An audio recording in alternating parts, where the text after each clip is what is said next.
Assalamualaikum warahmatullahi wabarakatuh. Halo para pendengar, bertemu lagi bersama gua Irwandi Irgantara dan selamat datang di Podcastir.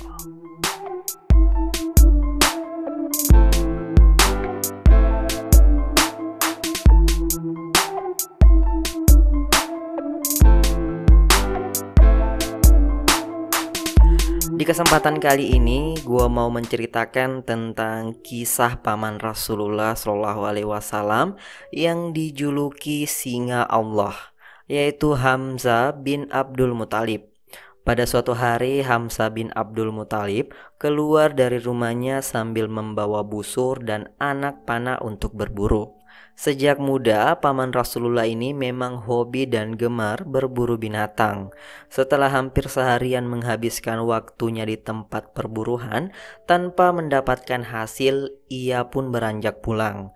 Sebelum kembali ke rumahnya, ia terlebih dahulu mampir ke Ka'bah untuk melakukan tawaf. Sebelum sampai di Ka'bah, seorang budak perempuan milik Abdullah bin Jud'an menghampirinya seraya berkata, "Hai Abu Umarah, andai saja tadi pagi kau melihat apa yang dialami oleh keponakanmu, Muhammad bin Abdullah, niscaya kamu tidak akan membiarkannya. Ketahuilah bahwa Abu Jahal bin Hisham telah memaki dan menyakiti keponakanmu itu, hingga akhirnya ia mengalami luka-luka di sekujur tubuhnya." Usai mendengarkan panjang lebar peristiwa yang dialami oleh keponakannya, Hamzah terdiam sambil menundukkan kepalanya sejenak. Ia kemudian membawa busur dan anak panahnya, kemudian bergegas menuju Ka'bah dan berharap dapat bertemu dengan Abu Jahal di sana. Sampai di Ka'bah, ia melihat Abu Jahal dan beberapa pembesar Quraisy yang sedang berbincang-bincang.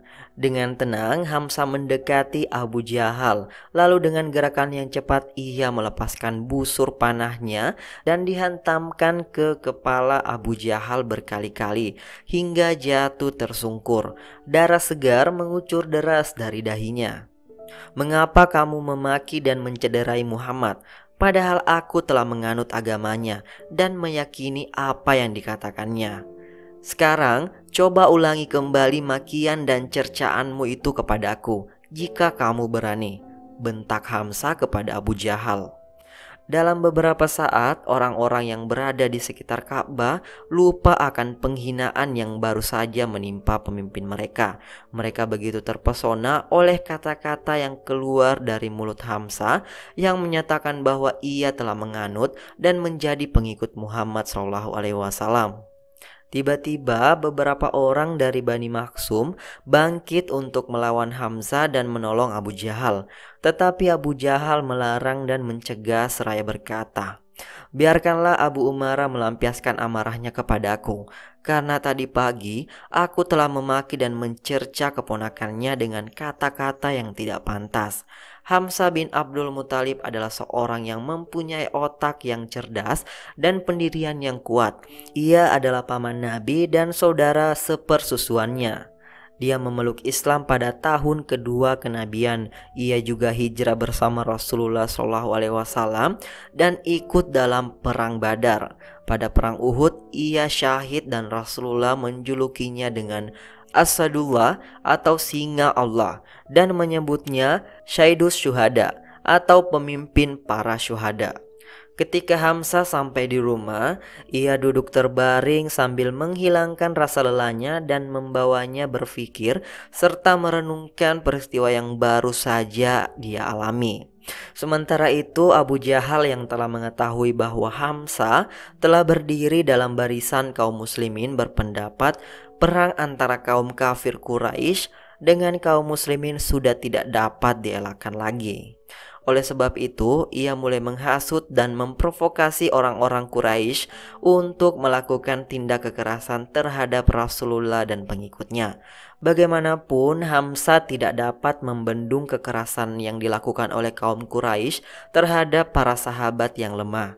Akan tetapi harus diakui bahwa keislamannya telah menjadi perisai dan benteng perlindungan bagi kaum muslimin lainnya. Lebih dari itu, menjadi daya tarik tersendiri bagi kabilah-kabilah Arab yang ada di sekitar Jazirah Arab untuk lebih mengetahui agama Islam lebih mendalam. Sejak memeluk Islam, Hamzah telah berniat untuk membangkitkan segala keperwiraan, keperkasaan, dan juga jiwa raganya untuk kepentingan dakwah Islam. Pada Perang Badar, Rasulullah menunjuk Hamzah sebagai salah seorang komandan perang. Ia dan Ali bin Abi Thalib menunjukkan keberaniannya dan keperkasaannya yang luar biasa dalam mempertahankan kemuliaan agama Islam. Akhirnya kaum muslimin berhasil memenangkan perang tersebut secara gemilang. Kaum kafir Quraisy tidak mau menelan kekalahan begitu saja, maka mereka mulai mempersiapkan diri dan menghimpun segala kekuatan untuk menuntut balas.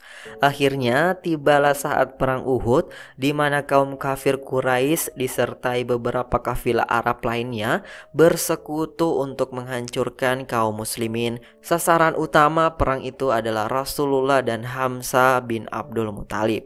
Seorang budak bernama Washid bin Harb diperintahkan oleh Hindun binti Utbah, istri Abu Sufyan bin Harb, untuk membunuh Hamzah. Washid dijanjikan akan dimerdekakan dan mendapat imbalan yang besar pula jika berhasil menunaikan tugasnya. Akhirnya, setelah terus-menerus mengintai Hamzah, Wahsy melempar tombaknya dari belakang yang akhirnya mengenai pinggang bagian bawah Hamzah hingga tembus ke bagian depan di antara kedua pahanya. Tak lama kemudian, Hamzah wafat sebagai syahid. Usai sudah peperangan, Rasulullah dan para sahabatnya bersama-sama memeriksa jasad dan tubuh para syuhada yang gugur. Sejenak beliau berhenti menyaksikan dan membisu seraya air mata menetes di kedua belah pipinya. Tidak sedikit pun terlintas di benak beliau bahwa moral bangsa Arab telah merosot sedemikian rupa, hingga dengan teganya berbuat keji dan kejam terhadap jasad Hamzah. Dengan keji mereka telah merusak jasad dan merobek dada Hamzah dan mengambil hatinya. Kemudian Rasulullah mendekati jasad Sayyidina Hamzah bin Abdul Muthalib seraya berkata, "Tak pernah aku menderita sebagaimana yang kurasakan saat ini, dan tidak ada suasana apapun yang lebih menyakitkan diriku daripada suasana sekarang ini." Setelah itu Rasulullah dan kaum muslimin menyalatkan jenazah Hamzah dan para syuhada lainnya satu persatu. Ibnu Atsir dalam kitab Usud Al-Ghaba mengatakan dalam perang Uhud, Hamzah berhasil membunuh 31 orang kafir Quraisy sampai pada suatu saat ia tergelincir sehingga terjatuh ke belakang dan tersingkaplah baju besinya, dan pada saat itu ia langsung ditombak dan dirobek perutnya, lalu hatinya dikeluarkan oleh Hindun kemudian dikunyahnya. Namun Hindun memuntahkannya kembali karena tidak bisa menelannya. Ketika Rasulullah melihat keadaan tubuh pamannya Hamzah bin Abdul Muthalib, beliau sangat marah dan Allah menurunkan firman-Nya, "Dan jika kamu memberikan balasan, maka balaslah dengan balasan yang sama dengan siksaan yang ditimpahkan kepadamu. Akan tetapi jika kamu bersabar, sesungguhnya itulah yang lebih baik bagi orang-orang yang bersabar." Nah, mungkin itu dulu kisah di kesempatan kali ini, dan semoga kita bisa mengambil pelajaran dan hikmah di balik kisah tadi. Dan tetap nantikan kisah menarik lainnya hanya di channel ini. Jangan lupa subscribe, like, dan share juga ke teman-teman Anda supaya kita sama-sama saling berbagi ilmu yang bermanfaat. Gue Irwan Dirgantara, sampai jumpa di Podcastir edisi berikutnya. Wassalamualaikum warahmatullahi wabarakatuh.